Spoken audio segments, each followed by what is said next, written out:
좋은 소식으로도 좋은데 큰 기쁨의 좋은 소식이라고 하는 제목으로 누가복음 2장 8절에서 14절까지의 말씀을 통해서 힘과 은혜와 또 예수님을 상고하는 귀한 시간이 되기를 원합니다. 오늘은 대강절 네 번째 주일입니다. 성탄절 전 네 주를 예수님 오심 그리고 예수님 다시 오심에 대해서 상고하고 준비하는 그러한 기간인데, 그 어느 때보다도 우리의 믿음을 하나님께서 친히 인도하시고 동행하여 주시고 또 보호하여 주시는 은혜가 절실하고도 갈급한 그러한 시기를 지나고 있기 때문입니다. 한 분 한 분이 언제 어디서나 하나님의 말씀을 통해서 인도받는 일, 그리고 그 말씀에 순종하는 일이 중요한 시기가 되었다고 계속 말씀드리고 있습니다. 오늘은 들에 있었던 목자들에게 전해진 하나님의 귀한 소식, 큰 기쁨의 좋은 소식을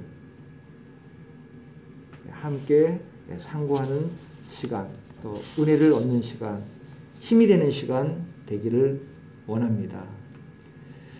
한 가지 짚고 넘어가야 하는 내용이 있는데, 코로나가 1년 동안 지속되고 있다 보니까 자꾸 코로나 시대, 비대면 시대라는 용어가 많이 사용되어지고 또 익숙해지는 그런 것을 우리가 느낍니다. 그러다 보니까 세대주의라는 게 있어요. 세대주의와 혼동될 수 있기 때문에 세대주의에 대한 것을 분명히 우리가 알고 넘어가기를 원합니다. 성경과 교회의 역사를 시대별로 구분해서 하나님의 통치 섭리가 구분되어 있다, 다르다라고 주장하는 것입니다. 구원의 방법도 다르다라고 주장하는 것인데, 이것은 세대주의, 정확한 복음이 아닙니다. 하나님의 섭리는 세대별로 나눌 수가 없고, 이렇게 시대를 이야기하게 되는 것은 우리가 살아가는 이 시대에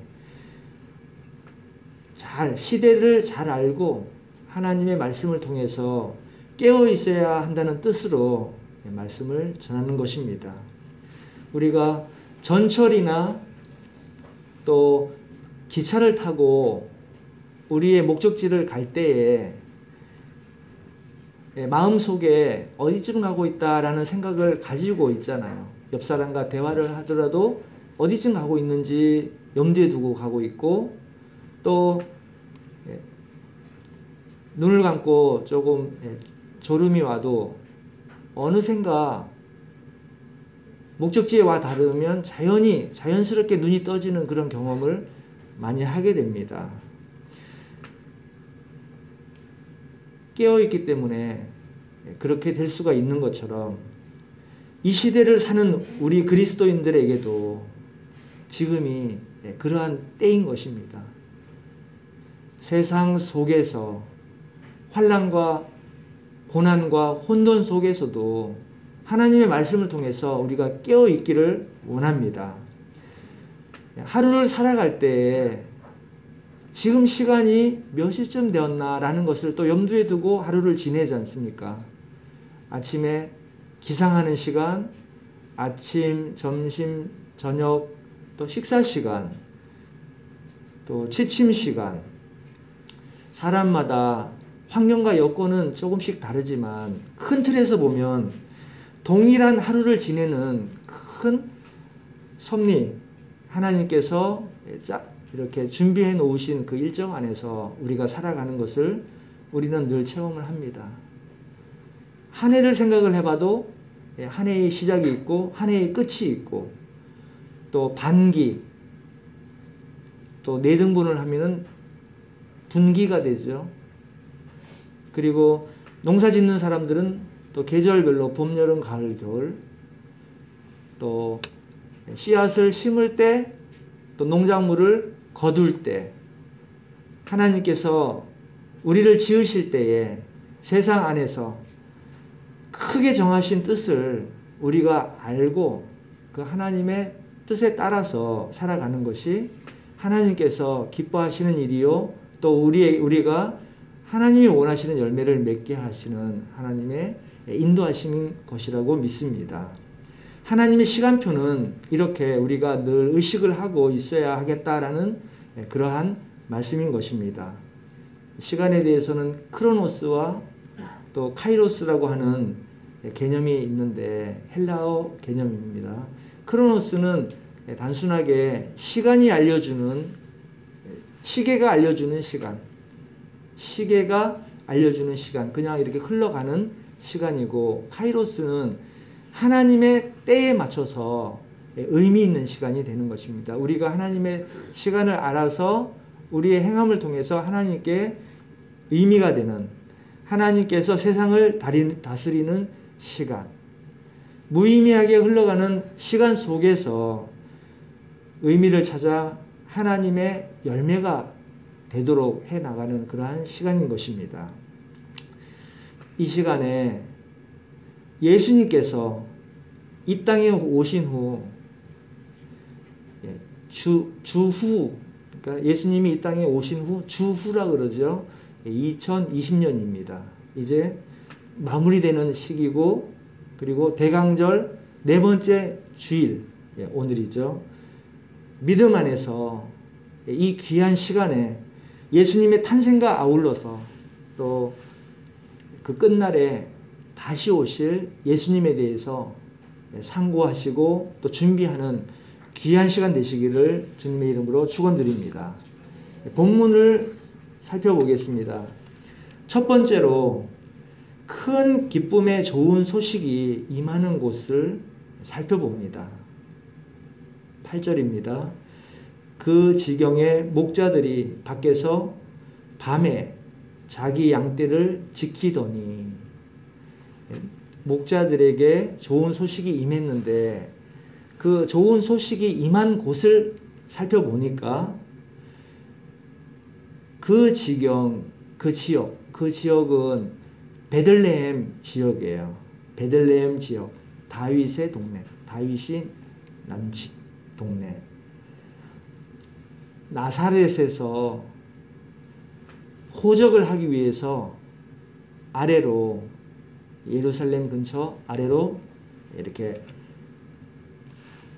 이동을 해왔는데, 거기에 있던 목자들에게, 그 지경에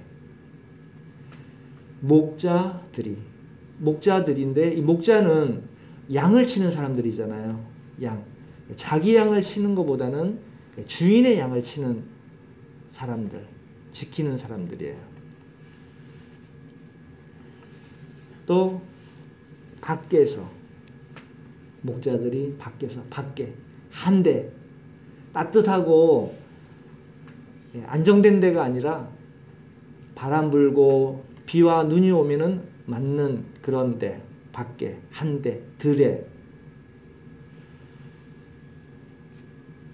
중심이 아닌 외곽지역, 소외된 곳, 주목받지 못하는 지역. 다른 사람들은 다 자고 편안한 따뜻한 방 안에서 자고 있을 때에 목자들은 밤에 자기의 본분을 다하고 있었습니다. 밤에, 밖에서 밤에, 어두운 때, 보이지 않고 분간 안 되는 때에 자기 양떼를 지킨다. 자기 양떼를 지키더니, 자기의 소유라기보다는 자기에게 맡겨진, 주인이 맡겨준 자기의 양떼를 지키고 있는 모습입니다. 나약하고 가난하고 천한 몸이지만 세상에 때묻지 않은 순수한 그러한 목자들에게 기쁨의 좋은 소식이 당도했습니다. 이 기쁨의 좋은 소식은 동방 박사들에게 전한 소식보다 일찍 전해졌고, 동방 박사는 자신들이 쫓아왔잖아요. 연구해서. 맥이라고 하는 그 동방 박사는 아마 천문학자들일 거예요. 하늘의 현상을 보고 귀한 사람을 쫓아서 왔습니다. 그런데 이 가난한 목자들에게는 주의 천사 가브리엘 천사가 전해준 것입니다. 천사는 가브리엘 천사 메신저의 역할을 하고, 또 미가엘 군사, 또 라파엘 치료의 천사, 이렇게 세 천사가 주로 많이 나오는데, 가브리엘 메신저 천사가 이 가난한 목자들에게 소식을 전하게 됐습니다.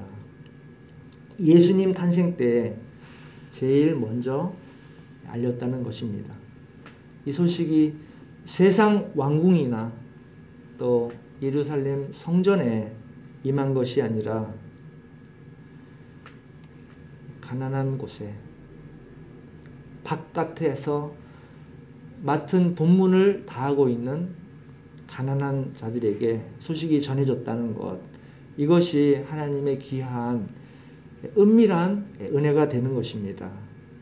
예수님께서 산상수훈에서 말씀하실 때에 심령이 가난한 자는 복이 있나니 천국이 저희 것이니, 이렇게 말씀을 하셨죠. 큰 기쁨의 좋은 소식은 우리가 이야기하는 한 단어는 복음이에요. 복음이 모든 것입니다. 목자들처럼 낮은 곳, 자신의 일에 최선을 다해 본분을 지키는 사람에게 임하였음을 볼 수가 있습니다. 예레미야 35장에는 레갑 족속의 순종이 나오는데, 우리가 얼마 전에 예레미야 묵상을 했었지 않습니까?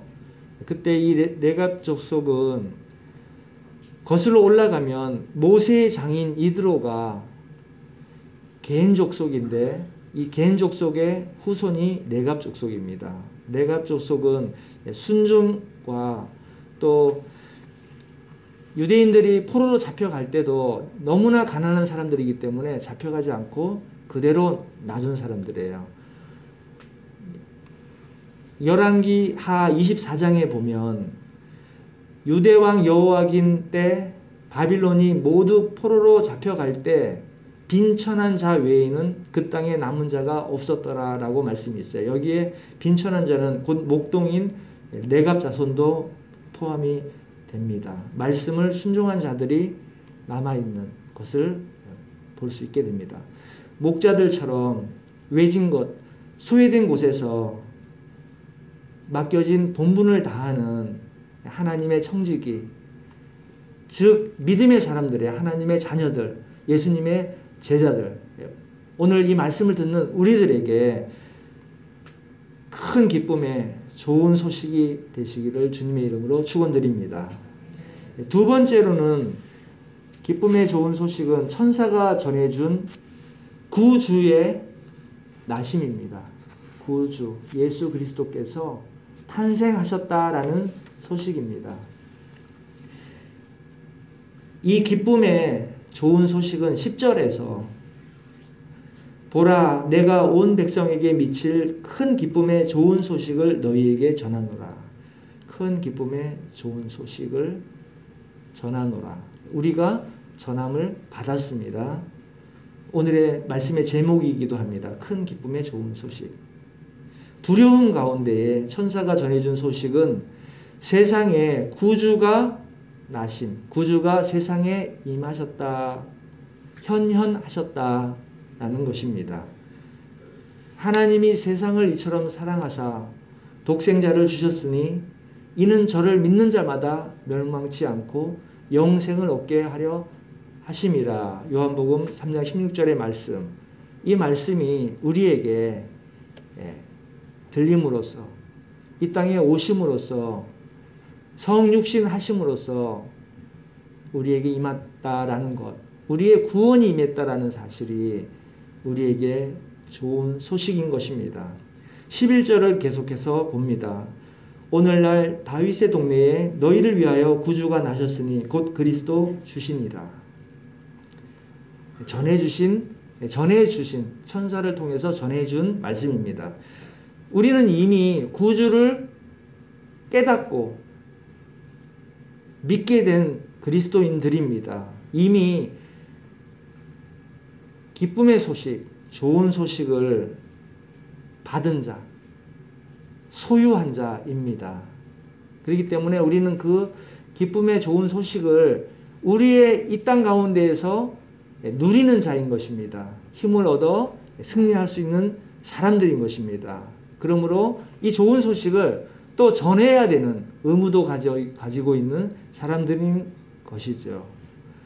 믿고 누리고 전할 의무가 있는 사람들로서 하나님의 대사로서 복음을 전할 수 있는 능력과 또 하나님 도우심이 함께하게 되시기를 주님의 이름으로 축원드립니다. 12절을 봅니다. 너희가 가서 강보에 쌓여 구유에 누인 아이를 보이리니 이것이 너희에게 표적이니라 하더니, 은밀한 하나님의 은혜는 이 표적을 볼 수 있는 우리의 영안이 있어야지 강보에 누인 이 아기를 구세주로 깨닫고 믿을 수가 있게 됩니다. 그런 은혜가 우리에게 임한 것입니다. 세상의 관점에서 볼 때에 말 밥그릇, 구유, 그 위에 포대기에 강보에 쌓여가지고 놓여진 아기가 정상적이지가 않잖아요. 평범한 모습이 아니잖아요. 이런 모습은 보기가 드물고 거의 없다고 봐야 되겠죠. 이 표적을 이루기 위해서 이러한 있을 수 없는 탄생이 표적을 이루기 위해서 이미 이전에 예수 그리스도가 이 땅에 나기 위한 여러 계보들을 우리가 잘 알고 있잖아요. 마태복음 1장에 나오는 계보들. 그러한 많은 사람들의 믿음의 사람들의 쓰임을 통해서 이 땅에 오시고 또 동정녀 마리아를 통해서 잉태가 되고 호적을 하기 위해서 호적을 하라는 호적은 왜 해야 되냐 그러면은 로마인들의 재산이에요. 재산. 그 호적된 사람들에게 주민세도 받고 세금을 받을 수 있는 근거가 호적을 등재하면서 시작이 되는 겁니다. 이 호적을 하기 위해서 나사렛에서 베들레헴까지, 나사렛은 갈릴리 위쪽에 있고 베들레헴은 아래쪽 유다 쪽에 예루살렘 근처에 있는데 성인이 걸어서 3일길 정도 걸어서 가는 길인데 이제 해산날이 차서 이동하는 마리아에게는 엄청난 일인 거잖아요. 그렇게 호적을 하는 데에 어떤 면제할 수 있는 일을 또 얻을 수도 있고 기간을 늦출 수도 있고 할 텐데 그러한 고생을 하면서 이룬 표적이 된 것입니다. 당시에는 알 수가 없었겠지만 시간이 지나서 이 표적을 이루기 위해서 하나님께서 이러한 어려운 과정을 통해서 표적으로 믿게 하는 은혜가 있다는 것을 깨닫게 됩니다. 오늘날에도 우리가 믿음 생활을 하면서 어려운 일을 당할 때에 하나님의 인도하심이 아니면 하나님의 함께 하여 주심이 아니면 이루어 나갈 수 없는 그런 일들이 많이 있습니다. 사람으로서는 생각할 수 없는 일, 하나님께서 힘주시지 않으면 할 수 없는 일, 그러한 평범치 않은 일들이 참 많은데 이러한 일들이 우리가 그리스도인으로서 표적이 되는 줄로 믿습니다. 함께 세상에 타협하지 않고 복음을 통해서 승리하고자 하는 우리들의 신앙생활 자체가 그리스도인들로서 표적이 되고 빛이 되는 귀한 쓰임을 받게 되시기를 축원드립니다. 내 시간을 드리고 내 물질을 들여서 하나님 기뻐하시는 일을 애쓰고 수고할 때에 세상 사람들은 이러한 그리스도인들을 통해서 구주를 믿게 될 줄 믿습니다. 들을 귀 있는 자는 들으라 라고 말씀하셨는데, 이 귀가 있잖아요. 귀. 내 귀 한번 만져보세요. 내 귀. 들을 귀가 있다는 것이 얼마나 큰 축복인지. 귀가 있는데 들을 귀라고 말씀하신 거 보면 듣지 못하는 귀도 있다는 것이죠. 교만하면 들리지가 않습니다. 또 많이 가지고 있으면 듣지를 못합니다. 내 안에 많이 가지고 있으면 더 이상 넣을 곳이 없는 것처럼, 교만하다는 이야기는 높다는 이야기잖아요. 그렇기 때문에 높게 있으면 들어올 수가 없습니다. 또 많이 가지고 있지는 않지만 욕심이 너무 많으면 역시 듣지 못하게 됩니다. 겉으로 보고 알맹이를 볼 수가 없어요. 본질을 볼 수 있는 안목이 없기 때문에 볼 수가 없습니다. 믿음을 갖는 것이 물질과 시간을 손해본다고 하는 사람들도 있습니다. 복음을 믿으면 의무가 생기는 줄 알고 또 구속을 받는 줄 알기도 합니다. 그리고 이방 나라에 가보면 모든 사람들이 우상을 섬기고 미신을 믿기 때문에 예수 그리스도를 구주로 믿기가 너무나 어렵습니다. 우리나라도 불교나 유교 같은 영향이 많기 때문에 그러한 시기가 있었는데 지금은 많이 변화가 됐습니다. 남들이 다 그렇게 세상을 향해서 살고 있기 때문에 복음이 고지 들리지 않는데, 저에게 또 함께 예배 드리는 가정에서 듣는 이들에게는 복음이 고지 들리고 이 복음을 위해서 살아가기로 결단한 것이 얼마나 큰 복인지 우리가 다시 한번 깨닫게 되기를 바랍니다. 이러한 참 믿음의 사람들만 구원하시겠다고 하는 하나님의 은밀한 뜻, 겉모습만 보고 판단하는 사람들은 볼 수 없게 숨겨놓은 귀한 복음인 것입니다. 예수께서 누우신 구유와 강보에 쌓여있는 그 안에 계신 예수님을 볼 수가 없고, 또 안목이 있는 사람들, 들을 귀가 있는 자들, 믿음이 있는 사람들은 강보에 쌓여있는 예수님을 볼 수가 있는 것입니다. 우리가 지금 함께 예배드리면서 구주를 믿고 그 믿음을 고백하는 이 귀한 은혜가 늘 함께하게 되시기를 축원드립니다. 이 예수님의 나심은 나를 살리는 구원의 기쁜 소식이요, 또 이 땅의 삶을 기쁨 가운데, 능력 가운데 살아가게 하는 좋은 소식인 것입니다. 나의 능력이 아니라 예수님께서 능력을 덧입혀 주시고 예수님께서 주시는 힘으로 이 땅을 승리할 수 있게 되는 것입니다. 하나님의 자녀가 되고 주님의 자녀가 되어서 감사함으로 복음을 전하는데 기쁘게 쓰임받는 모두가 되시기를 축원드립니다. 이 기쁨의 소식은 두려움 가운데에 전해진 것을 볼 수가 있는데, 사람도 잘못하면, 죄가 있으면 사람의 얼굴을 바라보기 힘들잖아요. 눈을 바라보지 못하고 고개를 돌리게 됩니다. 간혹 어릴 때에 부모님이 자는 아기에게 이렇게 이불을 덮어주려고 할 때에 자기가 잘못한 게 있으면 움찔하게 돼요. 혼내키는 거 아닌가. 그 이불 덮어주시려는 동작에 놀랄 수가 있습니다.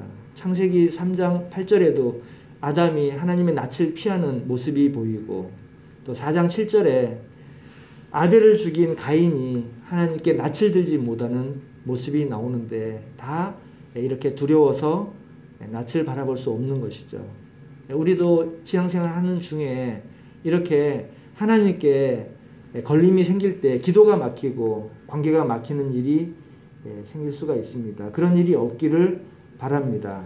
예수님께서 다시 오시는 그날에도 두렵지 않고 믿음으로 예비될 수 있게 되시기를 축원드립니다. 세 번째는 14절입니다. 지극히 높은 곳에서는 하나님께 영광이요 땅에서는 기뻐하심을 입은 사람들 중에 평화로다 하니라. 기뻐하심을 입은 사람, 그리고 평화가 임한 사람이 되는 것입니다. 세상 말에는 평화가 있고 좋아하잖아요. 평화. 그리고 화목도 좋아하는데 예수님 주시는 평화가 아니면 세상에는 평화가 없다는 것을 잘 새겨야 될 줄로 믿습니다. 우리말에는 평화, 화평, 평강, 평안, 화목 조금씩 다르지만 영어로는 peace, 이스라엘 말로는 샬롬, 헬라어로는 에이레네입니다. 세상에서 이야기하는 평화는 위정자들이 평화를 주겠다, 평화를 만들겠다라고 사람들에게 이야기를 하지만 그것은 권위에 복종하면 평화롭다는 것입니다. 정치적인 평화는 타협인 것입니다. 거짓 평화인 것입니다. 그 말을 기대하면 우리는 실망할 수밖에 없습니다. 진정한 답을 찾을 수 없는 곳에 진정한 답을 찾을 수 없는 사람의 말을 믿으면 우리는 실망하게 됩니다. 진정한 평화를 위해서는 말씀을, 복음을 잘 깨닫고 주님께만 의지해야 될 줄로 믿습니다. 그러기 위해서는 우리에게 분별력이 필요해요. 말씀으로 잘 무장이 되어야 됩니다. 또한 세상의 물질을 많이 가지고 있으면 행복이 된다. 행복하려면 물질이 많이 있어야 된다라는 것도 마귀가 우리에게 욕심을 부리게 하고 거짓 유혹에 속아 넘어가게 하는, 미혹하게 하는 일인 것입니다. 사람들은 대부분 돈을 벌기 위해서 모든 수고를 아끼지 않습니다. 그러나 행복을 발견하지 못하고 좌절과 절망 속에 살아가는 사람들이 많이 있습니다. 세상 물질이 평안과 행복을 가져다 준다는 마귀의 미혹에 넘어가 있기 때문에 그렇게 되는 것입니다. 하나님의 말씀 안에서 주님이 주시는 참 평강을 우리가 누릴 수 있게 되기를 원합니다. 예수님의 평안은 지금부터 영원히 이어지는 평화입니다. 우리의 수고를 동반하지 않고 예수님께서 스스로 자신을 희생하시고 우리에게 죄사함과 구원의 은혜를 주셨습니다. 우리의 영과 혼과 육을 도와주시는 예수님의 말씀과 예수님께 의지하여 평안과 행복을 얻는 모두가 되시기를 축원드립니다. 13절 말씀입니다. 호련히 허다한 천군이 그 천사와 함께 있어 하나님을 찬송하여 가로되 지극히 높은 곳에서는 하나님께 영광이요 땅에서는 기뻐하심을 입은 사람들 중에 평화로다 하니라. 땅에서는 기뻐하심을 입은 사람, 평화를 얻은 사람으로서 우리가 그리스도인으로서 복음을 믿는 사람으로서 늘 승리하시기를 축원드립니다. 이제 말씀을 마무리합니다. 3절에 보면 모든 사람이 호적하러 각각 고향으로 돌아간다고 했습니다. 우리는 이미 천국에 호적이 올라간 사람들입니다. 구별된 나라, 거룩한 나라, 하나님의 나라의 백성이요 자녀인 것입니다. 비대면 일상으로 관계가 중요하게 되었습니다. 관계. 하나님께서 중요하게 생각하십니다. 그리고 어디에 있는가 보다도 어디에 소속되어 있는가가 중요한 시대가 되었습니다. 대강절 네 번째 주를 지내면서 우리는 이 기뻐하심을 입은 자로서 참 평화를 얻고 담대함으로 주님 오실 때까지 예배된 자로 승리할 수 있게 되시기를 주님의 이름으로 축원드립니다.